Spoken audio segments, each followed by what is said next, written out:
최근 공개된 넷플릭스 드라마 중증 외상센터가 글로벌 비영어 TV 부문 1위에 오르면서 흥행 가도를 달리고 있습니다. 의료 현장의 무겁고 어려운 현실을 판타지적 요소와 함께 유쾌하게 풀어내서 호평을 받았는데요. 동아방송예술대학 심희철 교수와 자세한 이야기 나눠봅니다. 어서 오세요. 네, 안녕하세요. 네, 정말 요즘 화제의 드라마입니다. 중증 외상센터 인기가 정말 대단하죠. 네, 지난달 24일 공개된 넷플릭스 드라마 중증 외상센터가 공개된 10일 만에 오징어 게임 2를 누르고 글로벌 정상을 차지했습니다. 이 드라마는 이제 웹소설 웹툰을 기반으로 한 메디컬 드라마, 이제 의학 드라마인데요. 보통 의학 드라마는 흥행 불패, 잘 실패하지 않는다 이런 얘기가 있거든요. 그 이유는 우리의 안전이나 생존은 가장 그 기본적인 본성이기 때문에 응급 상황 속에서 펼쳐지는 어떤 눈물과 감동 또 성장과 도전 이런 이야기는 가장 드라마틱한 소재가 되기 때문에 대중의 사랑을 받을 수 있지 않나 생각을 합니다. 네, 정말이지 이 의학을 소재로 한 드라마는 굉장히 꾸준히 인기를 얻고 있는데요. 그만큼 시청자들의 관심도가 높다는 뜻일까요?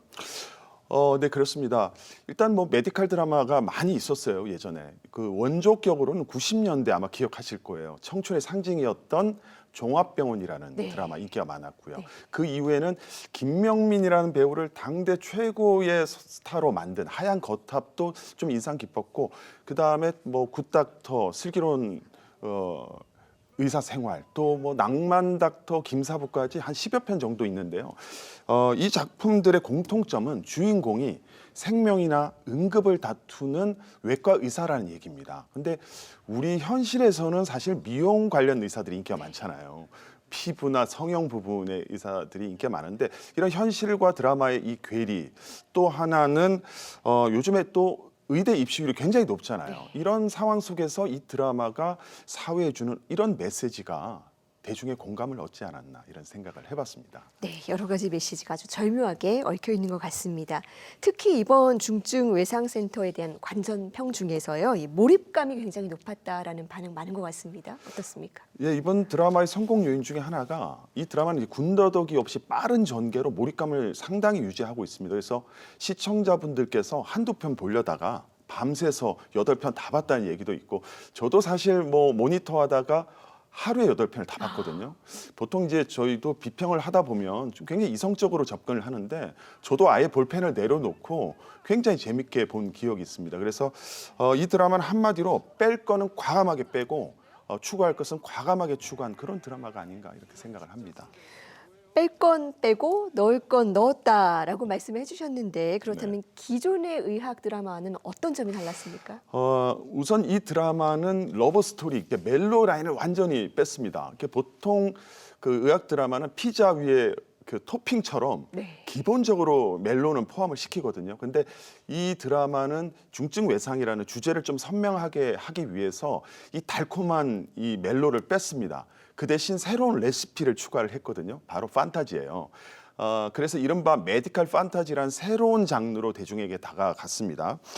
그래서 사실 뭐 극사실적인 수술 장면이라든지 의학 지식과 관련된 이런 굉장히 디테일한 리얼한 장면들은 현실적으로 묘사를 하면서 뭐 총격신이라든지 액션, 뭐 스릴 같은 이런 판타지도 융합적으로 잘 표현을 하고 있거든요. 그래서 왠지 어울릴 것 같지 않은 현실과 비현실, 또 현실과 상상을 이 두 레시피를 절묘하게 버무려서 만든 이런 신메뉴로 성공을 거두지 않았나 이렇게 생각을 합니다.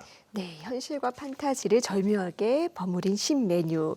사실 이 드라마가 또 화제를 모았던 요소 중 하나가 실제 사건이 모티브가 되었기 때문입니다. 또 이런 부분이 시청자들의 공감을 이끌었다라고 볼 수도 있을까요? 예, 그렇죠. 이 드라마는 이제 전쟁 지역에서 의료 활동을 하던 중증 외상 관련된 천재 의사의 얘기죠. 근데 이 대목에서 떠오르는 인물이 있죠. 바로 2011년 아덴만 영웅 작전의 영웅 석해균 선장을 살려낸 이국종 교수님의 이야기가 이 드라마의 모티브로 작용을 했는데요. 이국종 교수님은 손상 통제 수술이라는 그 당시에 획기적인 수술을 국내 처음으로 도입했습니다. 손상된 부위가 많으면 단계별로 이렇게 수술하는 이런 방식인데 실제 이 수술 방식으로 2017년도죠. 판문점 총상 병사도 살려냈습니다. 그래서 이런 정말 영화 같은 현실적인 얘기와 드라마 같은 같은 어떤 스토리 이 두 개를 비교해 보는 것도 굉장히 재미가 있지 않을까 이렇게 생각을 하고요.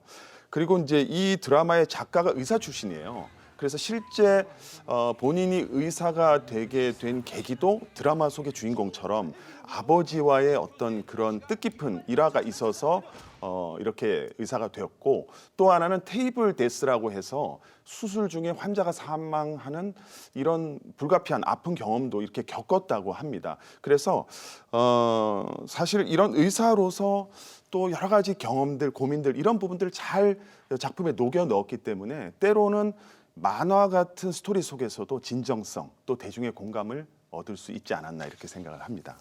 네, 사실 이 작품에서 주지훈 배우 제외하면 그렇게 두드러지는 유명 배우는 없거든요. 그런데 어떻게 극복을 할 수 있었을까요?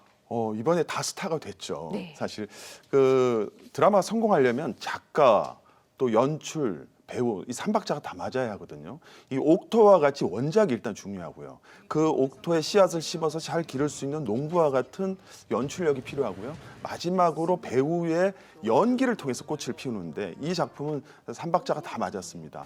아까 말씀하신 대로 주지훈 배우 연기력이 좋았고 나머지 배우들 캐릭터도 정말 잘 살았다는 평가를 얻고 있거든요. 그리고 배우들 간의 케미도 잘 이루어졌다라는 이제 평가를 받고 있는데, 이 드라마에서 가장 인상 깊은 장면으로 헬기 출동 장면을 뽑고 있습니다. 그 부분이 인상 깊었는데 바로 이러한 삼박자 세 가지 요소가 다 맞았기 때문에 가능했다 이렇게 생각을 합니다. 네, 스토리의 힘, 본질적인 힘 다시 한번 들여다보게 하는 것 같습니다. 네.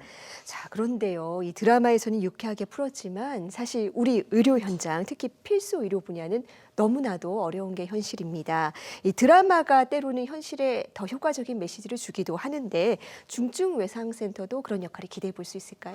네, 뭐 정말 현실을 반영한 드라마잖아요. 네. 셰익스피어는 사실 연극은 현실의 축소판으로 이렇게 비유를 많이 하고 있거든요. 마찬가지로 이 드라마도 현실의 어떤 문제점이라든지 어떤 의미들을 많이 투영을 하고 있습니다.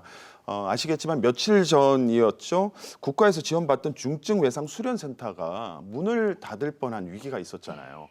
가까스로 이제 위기는 극복을 했지만 사실 중증 외상과 관련된 의료진들은 뭐 정신적으로나 육체적으로 굉장히 힘이 들지만 사회적인 어떤 평가라든지 또 보상 부분에서는 상대적으로 좀 열악한 것이 사실이죠. 그래서 10여 년 전에 뭐 이국종법이 통과돼서 많이 좋아졌지만 아직 가야 할 길이 좀 멀었다고 생각하고 앞으로 개선점이 좀 많이 필요하다는 생각도 듭니다. 앞으로 이 드라마가 시즌2가 또 기대가 좀 되는데요. 이 드라마를 통해서 우리의 현실 또 의료 환경이 좀 더 개선되는 계기가 되었으면 하는 바람을 가져봅니다. 네. 지금 의정 갈등으로 인한 의료 공백이 어느덧 1년을 넘기고 있는데요. 이 드라마를 통해서 대중과 의사들 사이의 어떤 마음의 거리도 가까워지는 계기가 되기를 바랍니다. 교수님 오늘 말씀 잘 들었습니다. 네, 감사합니다.